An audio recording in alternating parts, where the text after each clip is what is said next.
Bonjour, on va s'intéresser à l'effet Doppler aujourd'hui. Vous avez tous entendu des sirènes de camions de pompiers qui passaient devant vous et on sent bien que la fréquence est en train de changer. Donc on va parler de tout ça aujourd'hui. C'est parti. Alors, je prends ici une ambulance qui s'approche de moi, ensuite qui passe devant moi et qui s'éloigne de moi. Ben, on s'aperçoit que la fréquence change. Ben, c'est ça, l'effet Doppler, c'est tout simplement une différence de fréquence perçue en fonction du mouvement relatif qu'on a par rapport à la source sonore. Donc, je vais arrêter ici le bruit de l'ambulance.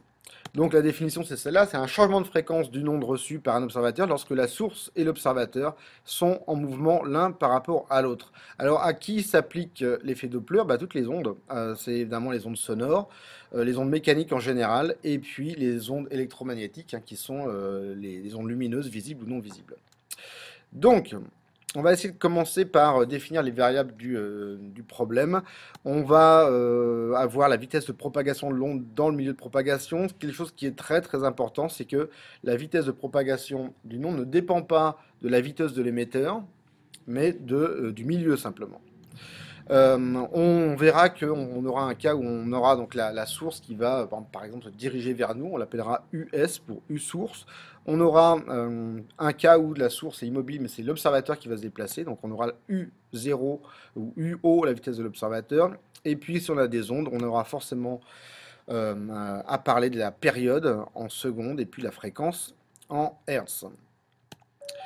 Donc les formules de base à connaître, là je vous ai mis donc l'émission d'une onde, on voit qu'on a des longueurs d'onde, on va pouvoir aussi avoir des périodes, fréquences, on va essayer un petit peu de rappeler quelles sont les relations entre les différentes variables. Donc ma fréquence, on sait que c'est 1 sur T, la vitesse de propagation de l'onde, ça va être lambda sur grand T, et puis à partir de ça, on va pouvoir jouer avec ces variables. On va avoir la fréquence qui va être V sur lambda, et puis lambda égale V sur F. Donc à partir de tout ça, on va pouvoir retrouver toutes les équations importantes liées à l'effet Doppler.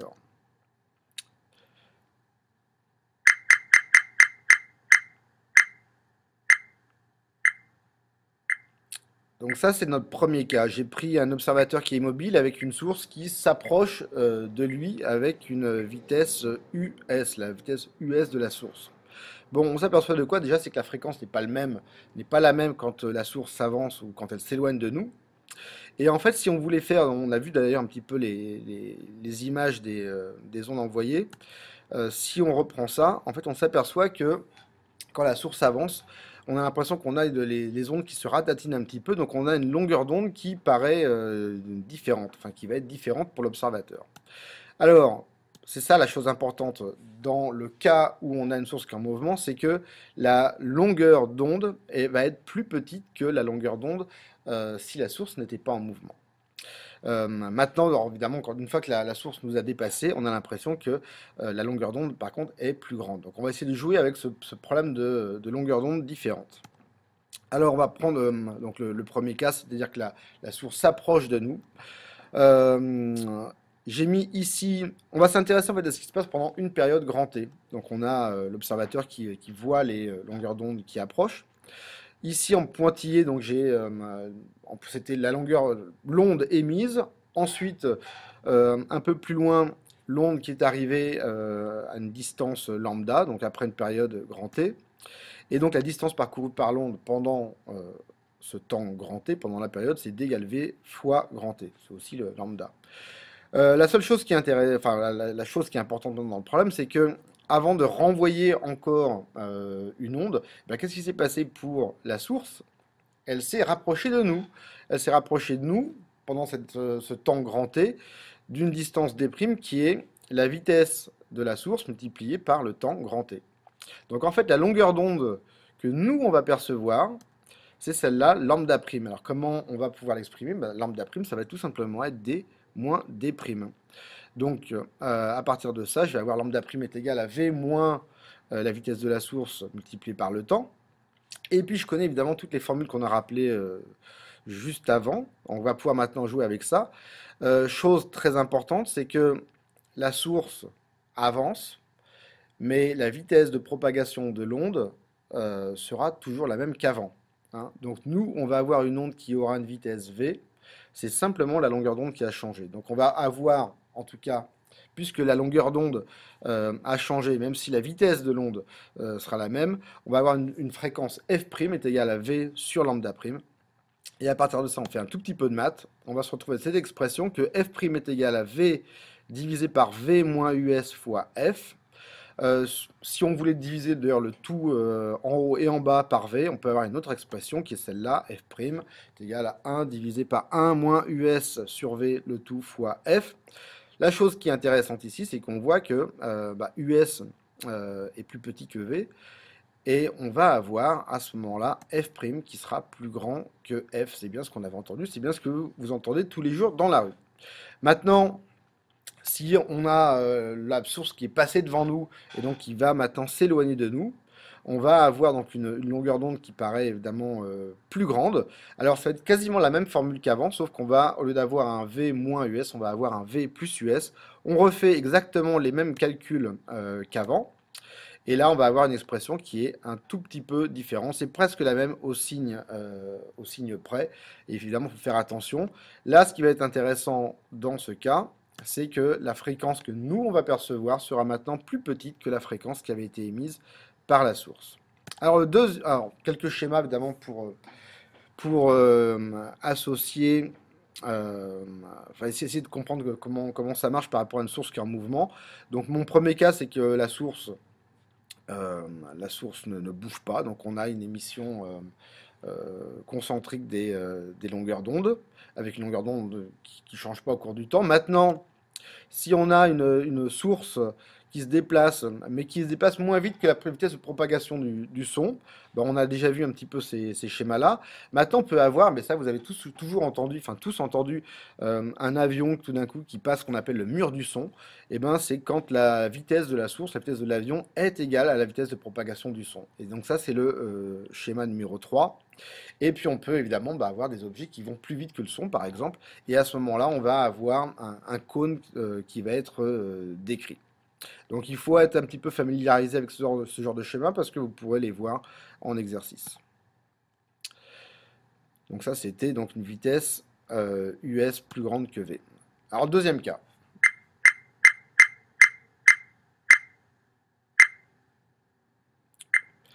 Alors encore une fois, maintenant on a une fréquence perçue qui est différente de la fréquence qui est émise, mais cette fois-ci la source elle est immobile, c'est nous qui sommes en déplacement par rapport à la source. Alors quand on se rapproche de la source, on entend une fréquence plus grande, quand on s'éloigne de la source, on perçoit une fréquence plus petite. Donc on va essayer de comprendre tout ça avec un peu de maths. La source ne bouge pas. Donc la longueur d'onde en fait restera toujours la même. Par contre, qu'est-ce qui va se passer? On a devant nous une onde qui s'approche avec une vitesse v et nous on s'avance vers l'onde avec une vitesse u0. C'est exactement comme si moi je voyais, si j'étais au repos, je voyais en fait une onde qui s'approchait de moi avec une vitesse qui serait v' égale v plus u0. Vous avez tous été en voiture, imaginez que vous avez une voiture qui s'avance en face de vous avec une grande vitesse. C'est comme si nous on était à l'arrêt mais qu'on avait une voiture qui avance 2 fois plus vite par exemple. Donc là, la vitesse apparente de l'onde est v' égale v plus u0. Lambda est le même. On va reprendre maintenant mon expression pour la fréquence. Donc ma fréquence apparente, ça sera ma vitesse v' divisée par lambda. Et en faisant un tout petit peu de maths, on va s'apercevoir que ma nouvelle fréquence, f', c'est égal à v plus u0, la vitesse de l'observateur, divisée par v, le tout fois f. Toujours pareil, on peut un tout petit peu simplifier l'expression pour avoir celle-ci. Alors ce qui est intéressant, c'est que nous, on avait la perception d'avoir une fréquence qui était plus grande que la fréquence émise. Et bien, ça se vérifie évidemment encore par le calcul. Alors maintenant, l'autre cas, c'est qu'est-ce qui se passe quand on a dépassé la source. Donc, en fait, ça sera quasiment les mêmes calculs, sauf que maintenant, la vitesse v', ça sera v moins u0. Et si on refait exactement les mêmes calculs, on va avoir cette expression-là. F' est égal à 1 moins u0 sur v multiplié par la fréquence. Et on a une fréquence f' qui sera plus petit que f. Alors, d'un petit graphique, qu'est-ce qui se passe si on met un observateur qui est fixe avec un camion de pompiers qui passe, ou alors c'est l'observateur qui va s'avancer vers un camion de pompiers qui émet une sirène, et ben en fait on va avoir, alors je fais bouger l'ensemble, hop, qu'est-ce qui se passe? C'est qu'en fait, on a un changement de fréquence. Donc, on a une fréquence qui tombe quand le camion de pompier nous a dépassé ou quand nous, on a dépassé le camion de pompier. Donc ça, vous pourrez avoir affaire à des graphiques de ce genre. Maintenant, des autres applications à l'effet Doppler, il y en a un qui est très célèbre, c'est l'application astrophysique, donc aux ondes électromagnétiques. On a des, euh, des lumières qui nous viennent d'autres étoiles, d'autres galaxies. Bah, les lumières sont associées à des longueurs d'onde et des fréquences. Et en fait, ce qui va être intéressant, c'est que connaissant par exemple les fréquences émises par l'hydrogène, nous on peut l'utiliser, on peut l'étudier en laboratoire, mais on peut aussi détecter la lumière qui provient d'autres étoiles. On sait que les autres étoiles sont constituées d'hydrogène.